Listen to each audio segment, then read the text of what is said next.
Hello दोस्तों, नमस्कार, आदाब, सत श्री अकाल। मैं हूं राहुल शर्मा, आपका बिजनेस स्टडी मेंटोर, और आप सभी का स्वागत करता हूं इजीली के प्लेटफॉर्म पर। और बैच की अगर बात करें तो बैच कौन सा है? शिखर 2.0 रीलोडिंग एंड अपलोडिंग। तो कैसे हो मेरे साथियों, क्या हालचाल, कैसे चल रही है पढ़ाई आप लोगों की? तैयारी ज़बरदस्त चल रही है या नहीं चल रही? तो भैया, बात जैसे हम बोलते हैं कि आगाज़ जितनी शानदार होता है तो हम उसका अंत भी उतना ही शानदार करते हैं। चल रहा है चैप्टर स्टाफिंग, और स्टाफिंग की जब बात करें तो अब आपको ये चीज़ पता चल गई है, सही आदमी सही जगह सही प्लेस पे पहुंच जाए तो बात ही क्या, सबसे बेस्ट वही चीज़ होती है। किसी भी दो कंपनी को जब आप कंपेयर करते हैं तो उन दो कंपनी को हम कंपैरिजन कैसे देखते हैं? मैं उसके बाद रिसोर्सेज, फाइनेंशियल रिसोर्स की बात कर लो, रॉ मटेरियल्स की बात कर लो, सब बढ़िया है। पर जहाँ आदमी मात खाएगा वो कहाँ खाएगा? ह्यूमन रिसोर्सेज के ऊपर। एक कंपनी के पास अच्छी ह्यूमन रिसोर्स है, दूसरे के पास नहीं है, तो पैसा चाहे दोनों के पास बराबर हो, जिसके पास अच्छा ह्यूमन रिसोर्स होगा वही आगे बढ़ पाएगा, और जिसके पास नहीं है वो ठन गोपाल हो जाएगा। तो हमने बात कर ली भैया रिक्रूटमेंट की, हमने बात कर ली सिलेक्शन की, हमने बात कर ली भैया ट्रेनिंग एंड डेवलपमेंट की। एक छोटा सा टॉपिक जरूर बचता है, और वो टॉपिक है मेथड्स ऑफ ट्रेनिंग। ये तो पढ़ लिया भाई ट्रेनिंग से होगा क्या, ये पढ़ लिया कि डेवलपमेंट जो है बहुत बड़ा कंसेप्ट है और ट्रेनिंग जो है छोटा सा पार्ट है एक डेवलपमेंट का। पर ट्रेनिंग देना भी ज़रूरी है। ट्रेनिंग किस तरह से दे सकते हैं और कितने प्रकार की ट्रेनिंग होती है, इस पे आज थोड़ी चर्चा करेंगे। तो चर्चा स्टार्ट कर दें? तो चलिए जी, तो टॉपिक देख लेते हैं। हमारा टॉपिक क्या कहना चाहता है? Topic says methods of training. Simple शब्दों में क्या बोलना चाहता है भैया? Methods of training.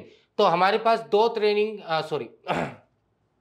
ट्रेनिंग जो मेथड्स होते हैं, अगर हम उनकी बात करते हैं तो कौन से मेथड्स होते हैं हमारे पास? दो मेथड्स होते हैं, एक होता है ऑन द जॉब ट्रेनिंग और दूसरा होता है बेटा ऑफ द जॉब ट्रेनिंग। तो ये हमारा ऑन द जॉब ट्रेनिंग हो गया और दूसरा हमारा ऑफ द जॉब ट्रेनिंग। अब ऑन द जॉब ट्रेनिंग का मतलब क्या हुआ? ऑन द जॉब ट्रेनिंग का मतलब सिंपल सा है, काम करते करते सीखना। ठीक है, मतलब जहाँ पे आपको नॉलेज देनी है, भाई कंपनी वर्क कैसे करती है, वहाँ पे आप चाहे वो इंटर्नशिप के दौरान सीखते हो, अभी इंटर्नशिप टॉपिक भी पढ़ेंगे, इंटर्नशिप सब सुनोगे आगे जाके, चाहे आप एमबीए कर रहे हो, चाहे आप सीए की तरफ बढ़ोगे, ठीक है, तो इंटर्नशिप प्रोग्राम होती है। ठीक है, तो वहाँ आप जब उनके नीचे, जहाँ आप जिस फील्ड में काम, जैसे आप मान लीजिए आप सीए कर रहे हो, चार्ट अकाउंटेंट कर रहे हो, या कंपनी सेक्रेटरी करोगे, सीएस करोगे, ठीक है, या आप लॉ करोगे, एमबीए करोगे, सब जगह इंटर्नशिप होती है। जो आपने किताबी ज्ञान अभी तक लिया, उस किताबी ज्ञान को अप्लाई कैसे करते हैं, प्रैक्टिकली वो चीज़ एप्लीकेबल कैसे होती है, उसको बोलते हैं इंटर्नशिप। जो हर एक अच्छी एजुकेशन जो इंस्टीट्यूट होती है वो एक पार्टनरशिप करके रखती है, या फिर आप अपने नॉन के वहाँ जाके सीखते हो। तो वो क्या है बेटा? Basically on the job method है कि आप वहाँ गए, काम करते करते सीख रहे हो। दूसरा होता है ऑफ द जॉब ट्रेनिंग। अब ऑफ द जॉब ट्रेनिंग जो होता है बेटा, ये थोड़ा सा टिपिकल होता है। Of the job training basically आपको डायरेक्टली वहां भेज नहीं सकते। जैसे मान लीजिए सोफिस्टिकेटेड मशीन, हाईली मतलब बोल सकते हैं मशीन जो बहुत ज़्यादा टेक्नोलॉजिकल है, ठीक है, अब उन मशीन को अगर आप किसी को अनट्रेन्ड बंदा है, अनस्किल्ड बंदा है, उसको चलाने को दे दिया अगर आपने, तो फिर क्या करेगा? उस मशीन का कबाड़ा कर देगा, है ना। तो पहले उसको एक ऐसे इन्वायरमेंट में भेजा जाता है जहां पे वो सीखता है, फिर वहां सीख के वो फिर क्या करता है, उसको मेन वहां पे भेजा जाता है। कहाँ पे भेजा जाता है? भाई अब तू मशीन चला ले। That is basically of the job training. इसका बहुत ज़्यादा पार्ट कट चुका है आप लोगों में से। पहले जब पढ़ते तो इसमें वेस्टिब्यूल ट्रेनिंग, ठीक है, साथ ही साथ अपने क्लासरूम, ठीक है, ये सब चीज़ें इसके अंदर ऑफ द जॉब ट्रेनिंग के अंदर आया करता था। Programme method, computer program method, ये सब ऑफ द जॉब ट्रेनिंग में आया करता था। अब तो बहुत छोटा सा पार्ट रहेगा of the job. Basically of the job को अगर हम समझना चाहें तो सिंपल सा है कि भैया हमें डायरेक्टली कंपनी फ्लोर पे नहीं बेचती, हमें डायरेक्टली वर्क प्लेस पे नहीं बेचती। उससे पहले एक आपको ऐसी जगह भेज जाती है जहाँ पे एक पूरा एक माहौल बना दिया जाता है, डमी माहौल बना दिया जाता है कि इस तरह का माहौल रहेगा या इस तरह की मशीन रहेगी जिसको आपको यूज़ करना है। ठीक है, जैसे कि सिंपल से देख लीजिए आप, ऐसे आर्मी में आप चलेंगे मान लीजिए, तो आपको ट्रेनिंग दी जाएगी, ऑन द जॉब दी जाएगी क्या? आपको थोड़ी वहाँ पे कारगिल में भेज देंगे या फिर वहाँ पे जो है क्या बोलते हैं बॉर्डर भेज देंगे, बोले गोली चला दे। पहले आपकी ट्रेनिंग होती है एनडीए के अंदर, ठीक है, वहाँ आपको बंदूक चलाना भी सिखाया जाएगा, रूटीन सिखाया जाएगा आपको कैसे, जब आप जंगलों के साथ चल जाते हो आपको कैसे मिशन को क्रॉस करना चाहिए, मिशन कैसे आपको अचीव करना चाहिए, सक्सेसफुल कैसे होना चाहिए। तो बेसिकली पहले ऑफ द जॉब होता है, बाद में जाके ऑन द जॉब होता है। ऐसे नहीं भर्ती हुई और चलो जाओ भाई सीधा पहुंच जाओ, ठीक है, डायरेक्ट बॉर्डर पे सीखो जाओ, ठीक है। वैसे अगर इसरो में जा रहे हो तो डायरेक्ट इसरो प्रोजेक्ट में भेज दो, जाओ प्रोजेक्ट के अंदर घुस जाओ, नहीं हो सकता।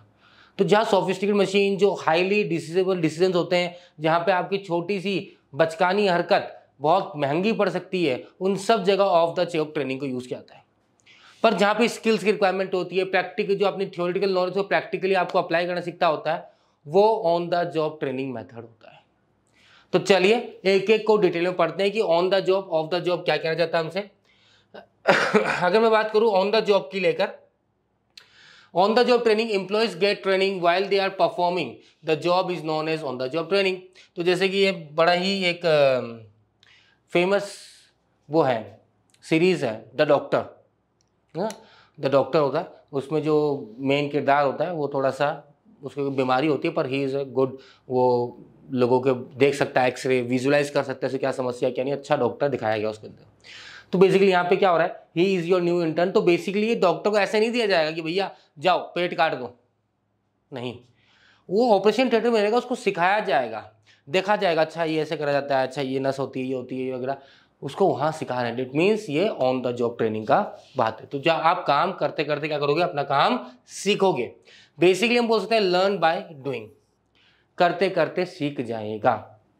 Advantage of job is employ can learn the practical problems while working on the job, ये एक एडवांटेज है on the job training method का। Disadvantage of method training is that result in the wastage of resources. Obviously बात है, disadvantage ये है कि resources का वेस्टेज होने के भी चांसेस पूरे हैं, क्योंकि जब सीखेगा तो गलतियां करेगा, और जब गलतियां करेगा तो नुकसान होगा, और नुकसान होगा तो वो वेस्टेज ऑफ रिसोर्सेज कहलाएगा। सिंपल शब्दों में बात समझ में आ गई, क्लियर है। अगला, in case of use of expensive and sophisticated machinery this method should be avoid. जैसे मैंने बताया आपको, expensive sophisticated high tech machine है, वहाँ पे फिर भैया आप इनको नहीं दे सकते, फिर वो ये कि अक्कड़ बक्कड़ बम्बे वो 80-90 पूरे 100 ले जल्दी मशीन का के बिड़ गई, नुकसान लाखों करोड़ों रुपए का एक साथ, तो वो काम नहीं कर सकते। वहाँ पे फिर आपको क्या करना पड़ेगा, ऑफ द जॉब ट्रेनिंग को यूज़ करना पड़ेगा, ठीक है। ऑन द जॉब के अगर एग्जांपल्स आप देखना है तो बहुत सिंपल सा है, जैसे प्लम्बर हो गया, कारपेंटर हो गया, ठीक है। ये जो स्किलफुल जॉब होती है, अब इसको ऑफ द जॉब क्या, वो अपने साथ ले जाएगा, वहाँ सिखाएगा भाई ऐसे नापते हैं, ऐसे काटते हैं, टू काट इसको छोटा कर या छील, जो भी है प्लम्बर बताएगा उसको कैसे करना है। कारपेंटर हो गया। फिर अगर हम इसको इंटर्नशिप की बात करते हैं तो CS बता दिया, जैसे लो हो गया, MBA क्या पढ़ाई कर रहे हो, ठीक है। तो ये सब चीज़ें इंटर्नशिप के अंदर आ जाती है, क्लियर, आगे समझ में। चलिए आगे बात करते हैं इसी को लेकर हम। नेक्स्ट अगर हम बात करेंगे तो हमारी बात चल रही है भैया popular technique of training under the on job methods क्या है, पॉपुलर टेक्निक्स क्या है, मतलब कौन से तरीके से ऑन द जॉब। तो सबसे पहले क्या लिखा हुआ है, hello I am new, means ये क्या हो चुका है, इंटर्नशिप टाइप में हो सकता है, ठीक है। जब एक बंदा आता है भाई मैं नया हूँ, ऑन द फ्लोर अब सीखूंगा चीज़ों को लेकर, ठीक है। तो एक होता है अपेरेंटिसशिप ट्रेनिंग, दूसरा होता है हमारा इंटर्नशिप, और तीसरा होता है हमारा बेटा इंडक्शन और ओरिएंटेशन ट्रेनिंग। तो ये इंटर्नशिप हो गया, अपेरेंटिसशिप हो गया, और इंडक्शन और ओरिएंटेशन ट्रेनिंग, तीन तरह की मेथड्स यूज कर सकते हैं हम किसमें बेटा, ऑन द जॉब ट्रेनिंग के अंदर। इंडक्शन और ओरिएंटेशन हम पढ़ चुके हैं, कहाँ पढ़े हमने जब किसमें पढ़ा था, प्रोसेस वगैरह में, ठीक है, सिलेक्शन स्टाफिंग में पढ़ा हमने, ठीक है। इंडक्शन होता है जब उसको जिस पोजीशन के लिए सेलेक्ट किया उस पोजीशन में उसको बैठाना, प्लस कंपनी के रूल्स रेगुलेशन, वर्किंग कल्चर, आसपास के एम्प्लॉइज से मुलाकात करवाना, आपके मैनेजर कौन होंगे, आप किसको रिप्लाई करोगे, आपके सबॉर्डिनेट्स के होंगे, आपका काम क्या रहेगा, मतलब कंपनी के एनवायरनमेंट से अपने को क्या कराना, मेल जोल करवाना, फैमिलियर करवाना, बेसिक इन शब्दों की बात कहना चाहते हैं। अब एक एक को हम पढ़ते हैं भाई, अपेरेंटिसशिप हमसे क्या कहना चाहता है, इंटर्नशिप हमसे क्या कहना चाहता है, और साथ ही साथ इंडक्शन और ओरिएंटेशन ट्रेनिंग हमसे क्या कहना चाहता है। चलिए जी, तो स्टार्ट करते हैं हम पहला। तो सबसे पहला आता है apprenticeship program. The workers seeking to enter skilled jobs are sent for apprenticeship training program which is an on the job training method. तो बेसिकली अपेरेंटिसशिप प्रोग्राम, अगर अपेरेंटिसशिप ट्रेनिंग भी अगर मैं बोलता हूँ तो बेसिकली यहाँ पे स्किल्ड जॉब, स्किलफुल जो जॉब होती है उसको सीखने के लिए हम बोलते हैं भैया अपेरेंटिसशिप। जैसे कि आप यहाँ फोटो देख रहे हैं, चाहे कारपेंटर हो, प्लम्बर हो, तो वो उसके साथ रहेगा तो ही सीख पाएगा। डेंटिंग, पेंटिंग, रिपेयरिंग, कार वगैरह काम हो, तो वो सब जब तक उसके अंडर, मास्टर के अंडर काम नहीं करेगा तब तक वो सीख नहीं पाएगा भैया काम, प्रॉब्लम क्या आती है, कैसा वो पता लगाना चाहिए। जैसे गाड़ी है, मान लीजिए आप अपनी गाड़ी सर्विस कराने जाते हैं, या मान लीजिए गाड़ी में कोई आवाज़ भी आ रही है, आपको समझ में नहीं आ रहा, आप गए मिस्त्री के पास, या भैया देखना यार पीछे आवाज़ आ रही है गाड़ी चलाने में, उसने चलाया, सुनते बोल दिया अरे भैया ये है ना ब्रेक के जो शूज़ होते हैं वो ख़राब हो गए, या पीछे जो चीज़ है साइलेंसर में कोई चीज़ अड़ रही है, वो सिर्फ सुनते बता देगा। कैसे बता दिया भैया? एक्सपीरियंस इतने सालों का। अब उसके बाद जो काम कर रहा है बंदा वो भी धीरे धीरे चीज़ को सीखेगा। अच्छा हाँ, इस तरह की आवाज़ आ रही मतलब ये है, इस तरह से। अच्छा फैन बेल्ट खराब हो गया, ठीक है, इसका कूलेंट सर खत्म हो गया, एसी का गैस कम हो गया। वो कैसे सीखेगा? जब वो उसके साथ काम करेगा तो ही सीखेगा ना। आप जाते होगे, देखते होगे जहाँ पे अपने सर्विस वगैरह कराया तो वहाँ पे एक मास्टर है जो काम कर रहा है, दूसरा उसके साथ सीख रहा है। अरे इसके पानों नहीं खोल दे, वो पानी खोल दे, उसको भी पानी खोलने का दे रखा है, उसको नहीं बोल रखा भैया सारे खोल दें। अच्छा इसके वो तू जैसे कई बार आपके ब्रेक ढीले हो जाते हैं गाड़ी के, ब्रेक टाइट करवाना है तो ब्रेक टाइट करने वाला छोटा वो मास्टर नहीं आएगा, उसने सिखा रखा भाई ब्रेक कैसे टाइट करते हैं, तो वो आके तो आपको गाड़ी के ब्रेक टाइट कर देगा। समझ में आ गई बात? तो बेसिकली अप्रेंटिसशिप जो स्किल्ड जॉब होती है वो यहाँ पे देखने को मिलती है। The master worker performs the job and the trainee that is learner observe in performing. तो मास्टर जो है, जैसे बताया मैंने आपको कि वो काम कर रहा है और ट्रेनी जो लर्नर है वो उसको देख रहा है, बच्चा आज कैसे काम कर रहा है, अच्छा इस तरह से काम कर रहा है ये, अच्छा ये जो प्रॉब्लम आती है तो आपको ये करना होता है, अच्छा यहाँ पे यह लतार होता है, अच्छा ये अगर डिज़ाइन इस तरह से बनानी है कारपेंटर को तो नाप कैसे लेनी है, लकड़ी कैसे काटना है, किस साइज में काटना है, everything, each and everything. Next, when the trainee becomes the perfect in the doing the job then master work goes and the trainee gets the full charge of the job position। जब trainee सीख जाता है तो master बोलता है ठीक है अब तू संभाल ले भाई, ठीक है। अब वो ज़्यादा नहीं करता, कोई गाड़ी आ गई भैया तू देख ले यार मैं कोई काम कर रहा हूँ, पहले तो मास्टर भाग के देता भैया, वो भी जाता साथ में, वो बताता चल ये प्रॉब्लम है देख इसके अंदर। अब अच्छा तुझको पता जा तू कर ले, तो वहाँ पे मास्टर का काम कंप्लीट हो गया। अब ट्रेनी पूरा सीख चुका तो ट्रेनी उसको टेक ओवर कर सकता है, ट्रेनी वो पूरा चार्ज ले सकता है। जैसे प्लम्बर, इलेक्ट्रीशियन, आयरन वर्कर, बहुत सारे काम है, ठीक है, जहाँ स्किल्स की रिक्वायरमेंट होती है।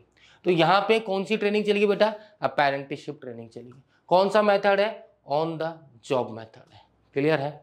आगे बात समझ में क्लियर है ना? चले आगे, चलिए जी। नेक्स्ट अगर बात करता हूं मैं तो ऑन द जॉब का एक और आता है जिसको हम बोलते हैं इंटर्नशिप। और इंटर्नशिप हमसे क्या करना चाहता है? बेसिकली ये पार्टनरशिप है between the professional institute and the corporate sector in which the professional institute sends the student to the variety of business so they can put the theoretical information they have learned there to use। तो जैसे मैंने बताया आपको, अब ये professional level की बात हो रही है यहाँ पे। जब मैं इंटर्नशिप कह रहा हूँ तो बेसिकली यहाँ पे क्या हो रहा है? प्रोफेशनल स्किल्स की बात हो रही है, ठीक है, प्रोफेशनल लेवल्स ऑफ एम्प्लॉयमेंट की बात हो रही है। यहाँ पे वो प्लम्बर या फिर हम बोलते हैं इलेक्ट्रिशियन उसकी बात नहीं हो रही। यहाँ पे डिग्री, प्रोफेशनल बंदे, CA, MBA, ठीक है, लॉयर, CF चार्टर अकाउंट हो गया, CS हो गया, ठीक है, कंपनी सेक्रेटरी हो गया, MBA हो गया, MBA सब जो मार्केटिंग में कर रहे हो, फाइनेंस में कर रहे हो, किस में भी कर रहे हो। आजकल तो MBA भी पता नहीं कितने सारे फील्ड हो चुके हैं, पहले गिनती के 4 फील्ड लोग काउंट करते हैं, अब तो पता नहीं 50 फील्ड हो गए MBA के अंदर, ठीक है। अगर मास कम्युनिकेशन कर रहे हो तो वहाँ भी इंटर्नशिप करोगे। प्रोफेशनल लेवल की जब बात करते हैं यहाँ पे, तो यहां पे आपने जो सीखा है अभी तक, थियोरेटिकल नॉलेज लिया है, वो प्रैक्टिकली कैसे अप्लाई होता है। जब आप CA की पढ़ाई करोगे, मैं एग्जांपल दे रहा हूं आपको, ये मैंने देखा है भैया, हमने भी इंटर्नशिप करी है। तो CA की पढ़ाई करते हैं तब तो हम IPC में जाते हैं, टैक्स पढ़ते हैं, इनकम टैक्स पढ़ते हैं। इनकम टैक्स पढ़ते हैं तो हम पढ़ते हैं अच्छा टैक्स कैसे कैलकुलेट करना चाहिए, ठीक है, कितने सारे डिडक्शंस होते हैं, कौन से सेक्शन ऑफ डिडक्शन होते हैं। पर वाकई जब प्रैक्टिकली आप जाते हो, प्रैक्टिकल लाइफ में आप जाते हो, ठीक है, तो इन जितने भी आपने पढ़ा है ना उसका बहुत बहुत कम चीजें एप्लीकेबल होती है भाई साहब। किताबों में ज्ञान है पर रियल लाइफ में उन ज्ञान की क्या वैल्यू है वो जब इंटर्नशिप करते तो पता चलता है। जब हम जाते हैं CA के पास, ये पूछता अच्छा रिटर्न भरना है, रिटर्न भरना है, कितना भरना है? 7.5 लाख का भर दो यार। कितना टैक्स देना है? 3,000 का टैक्स देना है। भैया वो कैलकुलेट इस तरह से करता है कि भाई क्या होता है एक्चुअल में जो बढ़ना चाहिए वो नहीं देख रहे हैं यहाँ पे हम ये पूछ रहे हैं आपको टैक्स कितना भरना है? 3,000 रुपये का। अब वो कैलकुलेट इस तरह से कर रहा है आपकी इनकम कि आप 3,000 का टैक्स भर दीजिए और बाकी आपकी इनकम डिडक्टेबल हो जाएगी, नॉन टैक्सेबल हो जाएगी। समझ रहे भाई? इसे कहते हैं इनकम टैक्स। तो जब पढ़ते थे और जो एप्लीकेबल हुआ, दोनों में जमीन आसमान का फर्क है। तो जो थ्योरेटिकल नॉलेज ली उसको इंप्लीमेंट कैसे किया जाएगा, प्रैक्टिकल लाइफ में उसको यूज कैसे किया जाएगा, वो चीज कहां सिखाई जाती है बेटा? इंटर्नशिप के अंदर सिखाई जाती है। तो बेसिकली बहुत सारे प्रोफेशनल इंस्टीट्यूट्स होते हैं, ठीक है, जो बड़े बड़े कॉर्पोरेट से क्या रिलेशनशिप रखते हैं, जैसे कि अपन बात करते हैं ना MBA करो तो कुछ कंपनीज के ऑलरेडी टाइप होते हैं, वहाँ जाके आप इंटर्नशिप कर सकते हैं।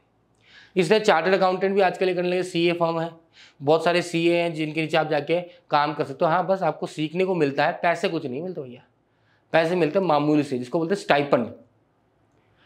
ठीक है, 5,000, 10,000, 10,000 तो बहुत ज़्यादा बोल दिया वैसे मैंने, 5,000, 3,000, 4,000। हमारे टाइम में मिलते थे हमें 3,000 रुपये स्टाइपेंड महीने भर काम करने पे, है ना। 3,000 भी हमें बैंक में मिलते थे, खाते में चेक लगाते थे। ठीक है, और फिर अगले दिन हमको चेक लग जाता, हमारे चेक पैसा आ जाता, फिर हम जाते बैंक को 3,000 निकाल के लाते और वापस दे देते। भैया 1 रुपये नहीं मिलता था, 1 रुपये। समझ रहे हो बात? वो 3,000 रुपये सिर्फ एक्सपेंस के नाम पे दिखाना होता है भैया, क्योंकि चेक दिया है तो आप जिसने दिया उसका एक्सपेंस दिख गया। बाद में हम अपने बैंक से वापस 3,000 कैश निकाल के CA को पकड़ा देते थे। तो स्टाइपेंड था 3,000 विच इज इक्वल टू 0, पर सीखने को बहुत कुछ था। Companies who participate in this training program have access to individual with new perspective and cutting edge knowledge while paying a relatively small salary known as a stipend, जो मैंने आपको बताया अभी।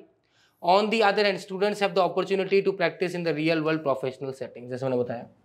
तो दोनों को फायदा है, नए पर्सपेक्टिव सोचने वाले आपको नए यंगस्टर्स भी मिलते हैं, साथ ही साथ यंगस्टर्स जो स्टूडेंट्स हैं उनको प्रैक्टिकली लाइफ में कैसे चीज़ें इंप्लीमेंट होती है, कैसे काम किया जाता है, वो चीज़ सीखने को मिलती है। क्लियर है? इंटर्नशिप क्लियर हो गई। अब तीसरा जो हमारी बात थी वो क्या था बेटा? इंडक्शन और ओरिएंटेशन की हम बात कर रहे थे। तो इंडक्शन और ओरिएंटेशन की जब हम बात कर रहे हैं तो बेसिकली इंडक्शन ओरिएंटेशन ट्रेनिंग कहता है क्या हमसे, जैसे बताया आपको, जब कोई नया एम्प्लॉय आप हायर करते हो, जिसको आप जिस पोजीशन के लिए हायर किया, उसको उस पोजीशन से अपने ऑर्गेनाइजेशन से फैमिलराइज करवाना। ठीक है, मतलब कि हिचकिचाहटपन खत्म हो जाए, सिंपल लॉजिक में भाई इंट्रोडक्शन करवाना, सिंपल सी बात है। आपके घर में जब शादी होती है वो भैया की, तो जब दुल्हन आती है, तो दुल्हन जब आती है तो फर्स्ट डे उन सबसे घर वालों से मिलाया जाता है, फैमिलराइज किया जाता है, इसका नेचर ये, इसका नेचर ये, इसका नेचर ये, इसका नेचर ये। आपने वो देखी है, कौन सी मूवी है, हम साथ साथ हैं? हाँ, हम साथ साथ हैं शायद, हाँ हम साथ साथ हैं मूवी देखी है, बड़ी मतलब कितने सालों चलती आ रही है, आज भी क्रेज़ कई लोगों का, हमारे टाइम का तो क्रेज़ था अच्छा खासा। तो उसमें जब शादी होती है, तब्बू की शादी होती है, जो उनके बड़े भाई होते हैं उनके साथ शादी होती है, हम साथ साथ में सलमान खान, सैफ अली खान, उनके मनीष बहल या कोई नाम था उनका हीरो का, उनके साथ शादी होती है। तो वो एक प्रोग्राम करते हैं घर के अंदर, ठीक है, जिसमें सैफ अली खान, करिश्मा कपूर सबको इंट्रोडक्शन करवाते हैं गाना गाते हुए। बेसिकली वो क्या था? इंडक्शन ओरिएंटेशन था। सो फैमिलराइज कराया जा रहा है कि ये जो आपके सास है, ये ससुर जी है, ये नंदोई जी है, ये इनका नेचर ये इस तरह से काम करते हैं, ये करते हैं। वो क्या किया गया बेटा? इंडक्शन ओरिएंटेशन ट्रेनिंग किया गया। बैठ गणित सबसे बेस्ट हुआ है ना, मैंने हमेशा बोला है बिजनेस स्टडीज़ पढ़ने का मज़ा ही यही है। ठीक है, the goal of this training programme is to instil a sense of belonging and comfort in the new employee. भाई इंडक्शन ओरिएंटेशन का गोल ही क्या है? कि भैया नए एम्प्लॉय के अंदर सेंस ऑफ बिलोंगिंगनेस जनरेट करना, उसको ऐसा लगना कि हाँ भाई मैं भी इस टीम का हिस्सा हूँ, मैं इसी कंपनी का हिस्सा हूँ, मैं सबको जानता हूँ, सब मुझे जान गए हैं, तो अब मैं किससे बात करूँ तो हिचकिचाहट नहीं होगी। The process of receiving end welcoming a new employ and providing him with the fundamental knowledge he needs to settle in quickly and contentedly before beginning work is known as introduction और orientation। तो उसको fundamental knowledge भी हो जाए, company कैसे काम करती है, कौन कौन है जिसके साथ आपको मिलकर काम करना है, सुपीरियर सबऑर्डिनेट कौन है, उनके साथ मिलकर आपको काम करना है, और बड़े इजीली आराम से वो क्या हो सके कंपनी में सेटल हो जाए। अगर ये चीज़ें नहीं होती तो उसको बड़ा टाइम लगता है चीज़ें एडजस्ट करने में। कैसे समझो इसको? आप जैसे मान लीजिए कई बार क्या होता है, हम इलेक्ट्रिसिटी डिपार्टमेंट जा रहे हैं, मान लीजिए बिल ज़्यादा आ गया, ठीक है, बिल ज़्यादा आ गया था, आपके फादर ने बोला यार मीटर तेज चल रहा है, बिल ज़्यादा आ गया, पिछले महीने का बिल मान लीजिए आया था 4,000, इस बार आ गया 8,000, डबल आ गया, ठीक है, और पहले जितना गर्मी था उतनी गर्मी नहीं है, बारिश का मौसम हो गया था तो इतनी AC वगैरह आपके यूज़ नहीं हुआ, पर बिल ज़्यादा आया और डबल आ गया, या मान लीजिए 6,000 ही आ गया, ज़्यादा तो आया ही। तो फिर आप गए बिजली डिपार्टमेंट, बिजली विभाग में कंप्लेन करने के लिए। वहाँ गए तो पहले आपने पूछा लोगों से, भैया कौन से में जाऊँ, बोले 5 नंबर कमरे में जाइए। 5 नंबर वाले कमरे में गए तो उसने बोला भैया 4थे नंबर में सुनील जी बैठे होंगे, सुनील जी से बात करिए। फिर आप सुनील जी को ढूंढोगे, सुनील जी अपनी बेंच में नहीं मिले तो फिर किसी और से पूछोगे, फिर बोलेगा ठीक है बिल निकाल के देगा। फिर मतलब क्या हुआ, आपको हर जगह घूमना पड़ेगा चीज़ें पता लगाने के लिए। वहीं एक नया बंदा जब ऑर्गेनाइजेशन में आया, अगर उसको नहीं पता कि ये कौन है, ये क्या काम करता है, तो वो जो बगल बैठा, भैया यार ये किससे पूछूं, अरे उनसे पूछो। किनसे, राजेश जी से। राजेश जी कहाँ है, देखो वो फ्लोर पे ही होंगे, 3रे नंबर पे बैठते हैं। फिर आप उठ के वहाँ अपनी सीट से 3रे नंबर पे जाओगे। राजेश जी कौन है, राजेश जी कौन, राजेश जी अच्छा ये, अरे यार ये सुमित जी से पूछो। सुमित जी कहाँ बैठे हैं, वो दूसरा वाले कैबिन में बैठे हैं। आपका पूरा दिन सिर्फ घूमने में निकल जाएगा। वहीं आपको पता हो कि मेरे को किन से बातें करनी है, मेरी टीम कौन सी है, इस टीम के साथ मुझे रहना है, इस टीम में कौन क्या परफॉर्म कर रहा है, किसका क्या रोल है, कौन कितना अथॉरिटी के साथ है, कौन मेरे ऊपर है, कौन मेरे नीचे है, तो आप बड़ी इजीली सेटल हो जाओगे। होगे नहीं होगे, होगे। So that's why that is induction orientation training process की यहाँ पे बात की जाती है। क्लियर है? तो ऑन द जॉब और साथ ही साथ ऑफ द जॉब दोनों क्लियर हो गए मेरे ख्याल से। हो गए? कुछ बचा? नहीं बचा। तो फिर जब नहीं बचा तो हम क्या बोलते हैं, एक छोटा सा point, effective orientation helps in hires get off to a strong start and increase their overall effectiveness, जो हम बड़ी आसानी से पढ़ चुके हैं इन पॉइंट को। ठीक है, वही बात ही कह रहा है। नेक्स्ट अगर हम बात करते हैं तो यहाँ पे बेसिक ऑब्जेक्टिव क्या है इंडक्शन ओरिएंटेशन प्रोग्राम का, इसको भी थोड़ा सा हम कवर कर लेते हैं। बेसिकली हमने समझा दिया है, ठीक है, क्यों क्या बेसिकली है क्या, जो यहाँ लिखा हुआ है what, where, who, why, when and how, सब चीज़ें यहाँ पे मतलब जो क्वेश्चन मार्क्स बनते हैं उन सब का सवाल, जो सवाल होता है ना, उन सब का जवाब आपको यहाँ इंडक्शन और ओरिएंटेशन के अंदर मिल जाता है। तो क्या क्या जवाब, ऑब्जेक्टिव्स जो होते हैं वो पढ़ लेते हैं भैया, क्या बोलना चाहता है हमसे। Brief history and operation of the company, obviously company की कब स्टार्ट हुई, कंपनी का उद्देश्य क्या है, कंपनी का विजन क्या है, कंपनी का मिशन क्या है, एवरीथिंग। ठीक है। Product and service of the company, company क्या प्रोडक्ट ऑफर कर रही है, क्या सर्विस ऑफर कर रही है। भाई आपको ही नहीं पता फिर आप क्या ही कर लो कंपनी के लिए। भाई आप किसी कंपनी को ज्वाइन कर रहे हो और पता ही नहीं कंपनी कर क्या रही है, कंपनी का मोटो ही क्या है, कंपनी क्या क्या प्रोडक्ट बनाती है, आपको ये नहीं पता, फिर कंपनी में आप क्या ही कर लोगे अलग से। कंपनी ऑर्गेनाइजेशन स्ट्रक्चर क्या है, कंपनी के रूल्स क्या है, रेगुलेशन कैसे हैं, पॉलिसीज कैसे हैं, प्रोसीजर कंपनी का क्या है, ये सब चीज़ें भी इसके अंदर कवर की जाती है। रिस्पॉन्सिबिलिटीज अथॉरिटीज ऑफ एम्प्लॉय क्या रहती है, ये भी क्लियर कर दिया जाता है कि कंपनी आपसे ये उम्मीद करती है, आपके पास ये राइट्स हैं, आप इसका यूज़ कर सकते हैं। Grievances procedure and safety rules, suggestion schemes, terms and condition of service such as wages, working hour, holidays, ये सब बताया जाता है। डिसिप्लिनरी प्रोसीजर क्या है, opportunities of training, promotion, transfer, ये सब चीज़ें होती है जो बेसिकली अगर आप कभी भी जाओगे, जैसे मैं बोलता हूँ मैं इस कंपनी में आया तो मेरे साथ भी इंडक्शन ट्रेनिंग हुआ था, जहाँ पे ओरिएंटेशन पहले तो ऑन फ्लोर गया, भाई this are new faculty, Rahul Sharma new faculty of business study, please everyone welcome him. तो सबने अपना अपना इंट्रोडक्शन दिया, मैंने अपना इंट्रोडक्शन दिया, हॉबीज़ बताई, एक नॉर्मल फैमिलराइज हो गया। आपका टीम कौन है, आपके 5 जने जो आपकी टीम है।